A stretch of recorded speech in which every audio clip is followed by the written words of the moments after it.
Sabarmati online classes में आप सभी का स्वागत है। इस वीडियो में हम क्लास 12th फिजिक्स के अंतर्गत महत्वपूर्ण बहुविकल्पी प्रश्न देखेंगे जो आपके एग्जाम के लिए बहुत ही इंपॉर्टेंट होने वाला है और इसमें हम बहुत सारे चैप्टर के जो बहुत सारे फार्मूले हैं उनको भी कवर करेंगे।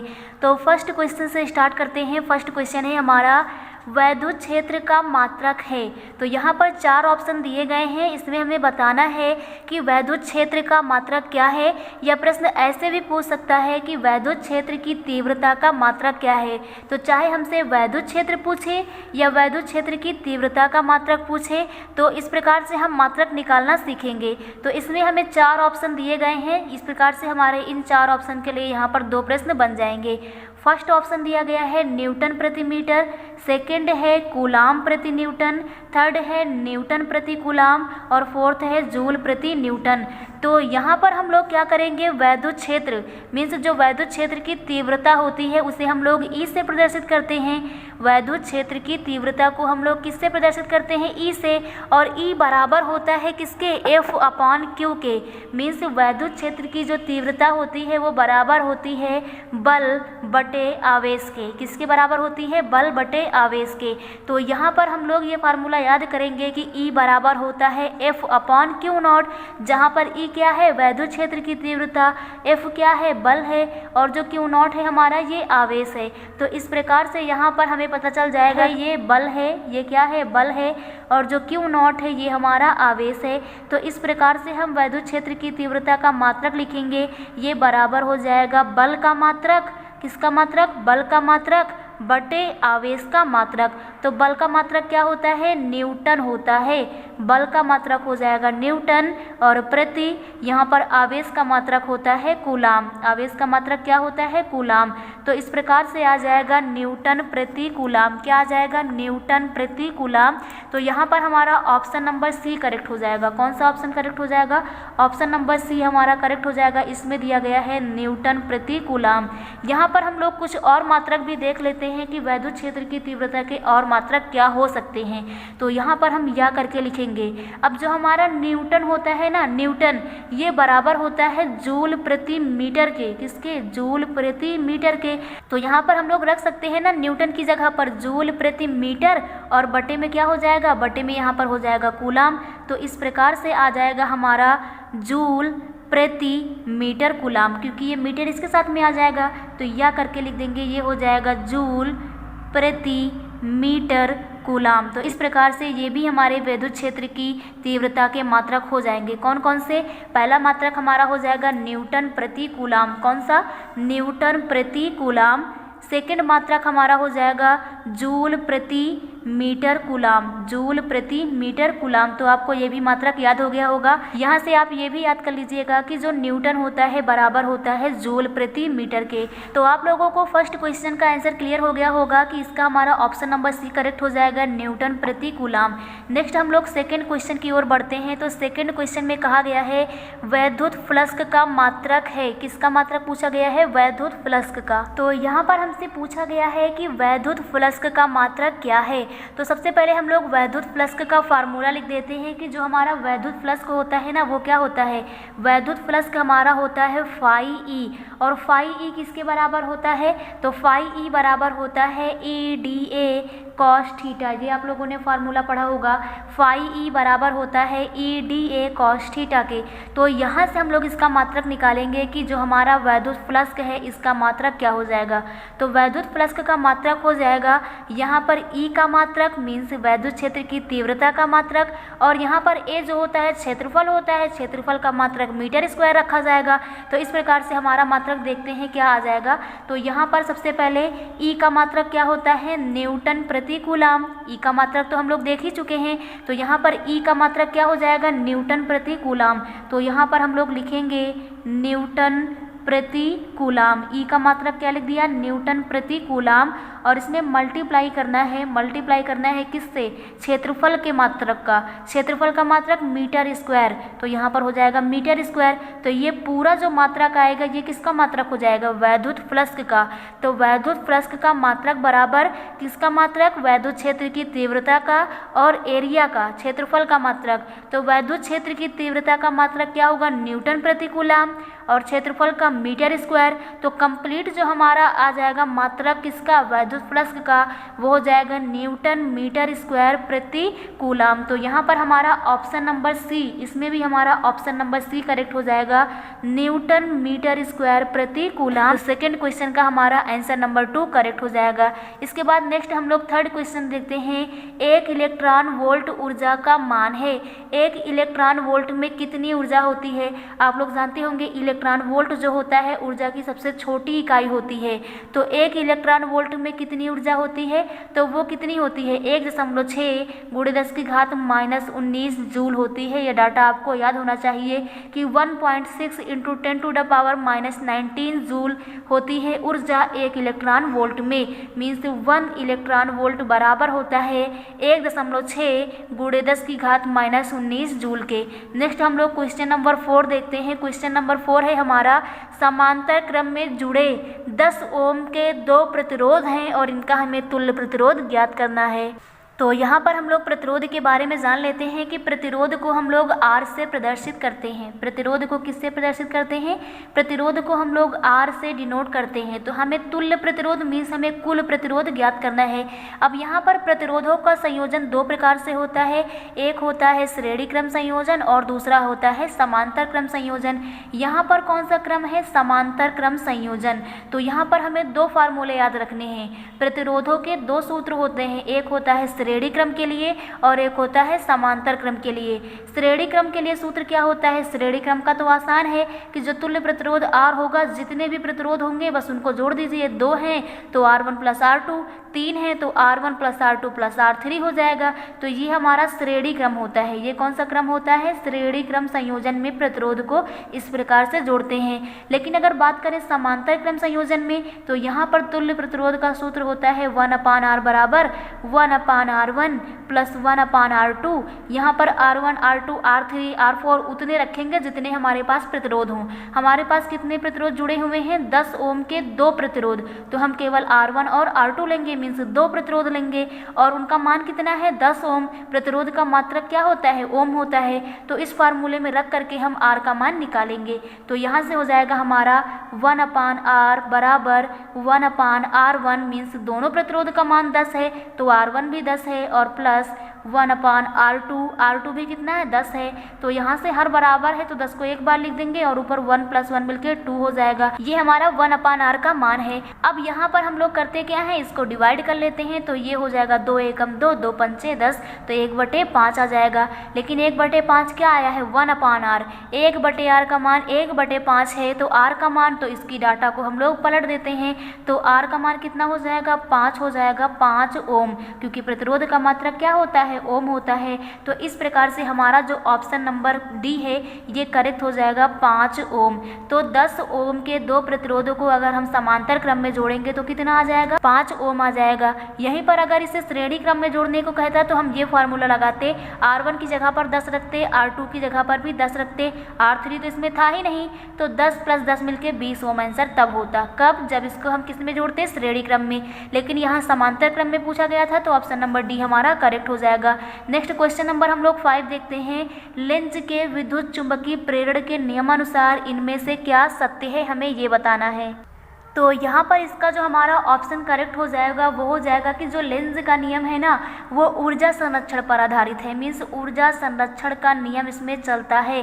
तो इसका करेक्ट ऑप्शन नंबर हमारा सी हो जाएगा कि लेंज का नियम जो है विद्युत चुंबकीय प्रेरण के ऊर्जा संरक्षण के नियम के अनुसार सत्य है। किसके अनुसार? ऊर्जा संरक्षण के नियम के अनुसार सत्य है। नेक्स्ट हम लोग क्वेश्चन नंबर 6 देखते हैं। अगला क्वेश्चन यहाँ पर दिया गया है कि निम्नलिखित में से कौन सी विद्युत चुंबकीय तरंग नहीं है।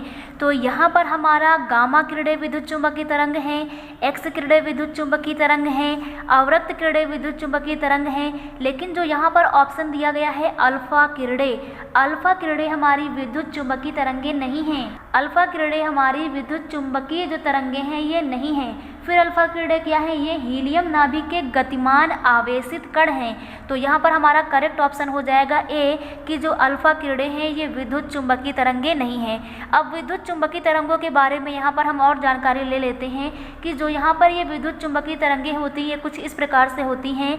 गामा किरणें, कौन सी? गामा किरणें, एक्स किरणें, गामा किरणें, एक्स किरणें, पराबैंगनी किरणें, कौन सी? पराबैंगनी किरणें, दृश्य किरणें, कौन सी? दृश्य किरणें, अवरक्त किरणें, कौन सी? अवरक्त किरणें, सूक्ष्म तरंगे, कौन सी? सूक्ष्म तरंगे, और लास्ट में आता है रेडियो तरंगे।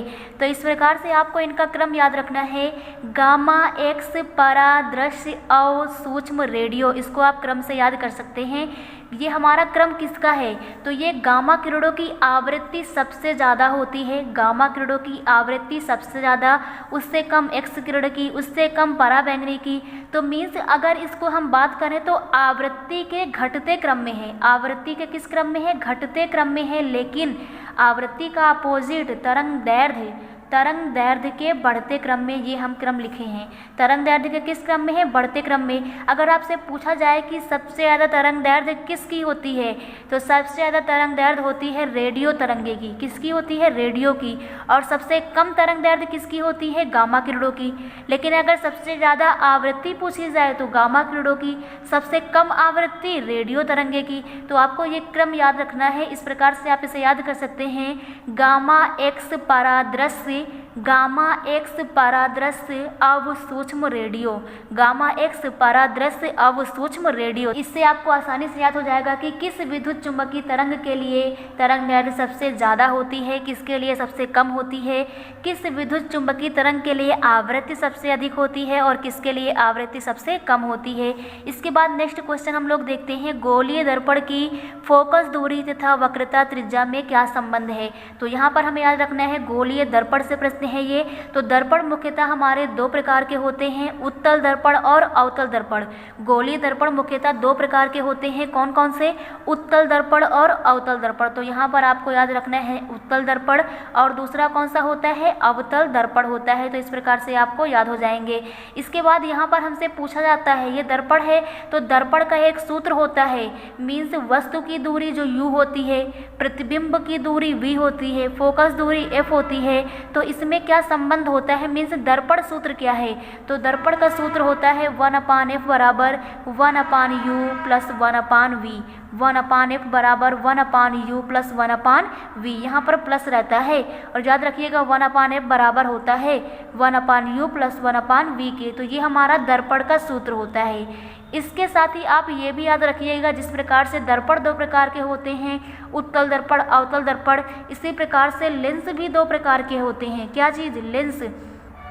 लेंस भी हमारे दो हो जाते हैं, एक होता है उत्तल लेंस, कौन सा? उत्तल लेंस, और एक होता है अवतल लेंस। तो यहाँ से आपको याद रखना है कि लेंस का भी तो एक फार्मूला होता है। लेंस का फार्मूला होता है 1/f बराबर 1/v माइनस 1/u। यहाँ पर याद रखिएगा लास्ट में u होगा, माइनस के साथ में 1/u होगा, माइनस साइन होगा इस किसमें? लेंस में, जबकि दर्पण में हमारा प्लस साइन होता है। तो आपको यहाँ से ये जानकारी भी क्लियर हो गई होगी। साथ ही यहाँ से ये पूछता है कि जो हमारे लेंस होते हैं ना, उत्तल लेंस और कौन सा? अवतल लेंस।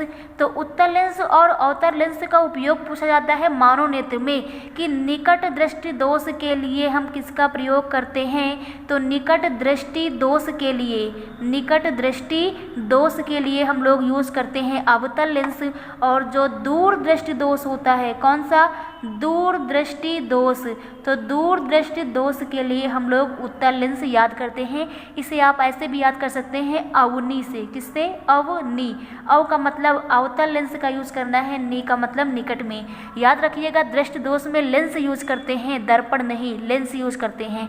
तो अवतल दर्पण का प्रयोग करते हैं निकट दृष्टि दोष में, तो दूर दृष्टि दोष में उत्तल लेंस का प्रयोग करेंगे। तो यहाँ पर अब हम लोग देखते हैं, प्रश्न हमारा ये है कि गोली दर्पण की फोकस दूरी तो f होती है, और वक्रता त्रिज्या, तो वक्रता त्रिज्या r होती है। इन दोनों में हमें संबंध बताना है, तो वो होता है f बराबर r/2, मीन्स फोकस दूरी वक्रता त्रिज्या की आधी होती है। f बराबर r/2 क्या हो जाएगा? f बराबर r/2। तो यहाँ पर करेक्ट ऑप्शन नंबर बी हमारा सही हो जाएगा। नेक्स्ट क्वेश्चन है, यहाँ पर आकाश नीला दिखाई देता है। तो आकाश नीला दिखाई देता है प्रकाश के प्रकीर्णन के कारण। प्रकीर्णन का मतलब क्या है? प्रकाश का फैल जाना। तो प्रकाश के फैल जाने के कारण ही आकाश का रंग नीला दिखाई देता है। तो यहाँ पर 8 का हमारा करेक्ट आंसर हो जाएगा, वो ऑप्शन नंबर ए हो जाएगा कि आकाश नीला दिखाई देता है प्रकाश प्रकाश के प्रकीर्णन के कारण। यहाँ पर जो ऑप्शन नंबर डी दिया गया है पूर्ण आंतरिक परावर्तन, तो यहाँ से भी प्रश्न बनता है कि हीरा क्यों चमकता है, यानी हीरे का चमकना प्रकाश की किस घटना के कारण होता है, तो पूर्ण आंतरिक परावर्तन के कारण होता है। लेकिन यहाँ पूछा गया आकाश नीला दिखाई देता है, तो आकाश का नीला दिखाई देना, समुद्र का नीला दिखाई देना, यह प्रकाश के प्रकीर्णन के कारण होता है। इसके बाद नेक्स्ट क्वेश्चन नंबर हम लोग 9 देखते हैं। किरचॉफ का प्रथम नियम किसके संरक्षण को व्यक्त करता है, तो किरचॉफ का प्रथम नियम मीन्स किरचॉफ जो है इनके 2 नियम हैं। प्रथम नियम को हम लोग धारा का नियम कहते हैं, धारा संबंधी नियम है, और जो द्वितीय नियम है इसे हम लोग लूप का नियम कहते हैं। तो किरचॉफ का जो प्रथम नियम है वो आवेश संरक्षण पर आधारित है। किस पर? आवेश संरक्षण पर। यहीं पर आपको ये भी याद रखना है कि किरचॉफ का जो सेकंड नियम है, किरचॉफ का जो द्वितीय नियम है वो ऊर्जा संरक्षण पर आधारित है, और जो किरचॉफ का प्रथम नियम है, प्रथम नियम किस पर आधारित है? आवेश संरक्षण पर। तो यहाँ पर 9 का हमारा ऑप्शन नंबर ए करेक्ट हो जाएगा कि किरचॉफ का प्रथम नियम किसके संरक्षण को व्यक्त करता है? आवेश संरक्षण को व्यक्त करता है। जबकि जो किरचॉफ है इनका जो द्वितीय नियम है वो किसको? तो वो ऊर्जा संरक्षण को व्यक्त करता है। नेक्स्ट एंड लास्ट क्वेश्चन हम लोग देखते हैं, फोटॉन के गतिज द्रव्यमान का सूत्र क्या है। तो यहाँ पर हमें गतिज द्रव्यमान का बताना है, मीन्स एम का बताना है। तो यहाँ पर हम लोग फार्मूला जानते हैं, E बराबर होता है mc², आइंस्टीन का समीकरण है। E बराबर क्या होता है? mc² होता है, और एक होता है E बराबर hν, मीन्स फोटॉन की ऊर्जा E बराबर hν। तो इन दोनों की तुलना करेंगे तो यहाँ से आ जाएगा mc² बराबर hν के। तो यहाँ से अगर हम द्रव्यमान निकालेंगे तो m बराबर क्या हो जाएगा? hν/c² हो जाएगा। यहाँ से क्या आ जाएगा? hν/c²। तो यहाँ पर हम एक फार्मूला यूज करेंगे न्यू के लिए कि न्यू बराबर होता है c/λ। न्यू किसके बराबर होता है? c/λ के। तो यहाँ पर न्यू की जगह पर हम लोग रख देंगे c/λ, तो मिल जाएगा m बराबर h/c²। न्यू की जगह पर हम क्या रखेंगे? c/λ। c से c कैंसिल हो जाएगा, तो यहाँ से हमारा आ जाएगा h/c⁻। ये हमने इसलिए चेंज किया क्योंकि किसी भी ऑप्शन में c² नहीं दिया गया था। तो m बराबर क्या आ गया? h/c⁻। तो अब हम लोग देख लेते हैं, h/c⁻, ऑप्शन नंबर डी हमारा करेक्ट हो जाएगा। तो फोटॉन के गतिज द्रव्यमान का सूत्र क्या होता है? वो होता है m बराबर h/c⁻। तो इस प्रकार से ये इंपॉर्टेंट जो टॉप 10 बहुविकल्पी थे आप लोगों को क्लियर हो गए होंगे। Thank you.